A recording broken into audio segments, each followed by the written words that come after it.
Ettaka erizadde embeteza la ssomero lya Maseseko Education Primary School yiika 8 ekkanisa ya Church of Uganda ziyasibyeko sengenge essomero ne lisigazanya n'ekitundu. Olukiiko lwatuuziddwa Meeya Kezaala annyonnyole ku nsonga z'ettaka n'ategeeza nti obukulembeze obwaliwo mu Gyenkaaga bwe bwawayo ettaka lino eri ekkanisa.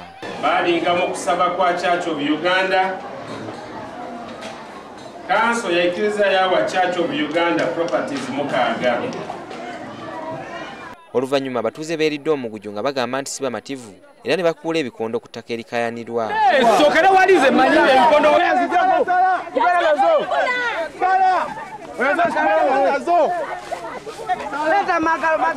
Abatuuze bano babadde bakulembeddwa omukulembeze w'eggombolola y'e Walukuba naye agamba nti bo ng'abakulembeze tebamanyi ku kuwaayo kw'ettaka lino. Abayitako mu ssomero lino nabo beetabye mu kwekalakaasa kuno. Nasomerawo mu 1974 P1 kati ndi kwewuunya bano abasajja bano bannabyabufuzi kati batandise kunyaga bunyazi kubanga naffe abantu abakulu nganze yazalibwa 1962 nasomerako wano Masese up to P7. Essomero lino libadde likwatiridde abafuna mpola nga n'emmere eriibwa abaana olumu eva mu bagabi ba buyambi. Bo ab'ekkanisa olukiiko tebaalubaddemu naye nga Meeya yasabye abatuuze okubeera abakakkamu.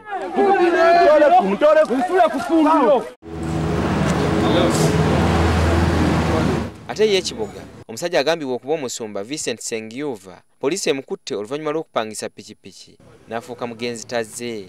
Kitegeezeddwa nti Sengiyuva yavudde ekigali mu Rwanda n'apangisa boodabooda okuva mu kabuga k'Entwetwe mbu n'agenda okubuulira ekigambo kya Mukama.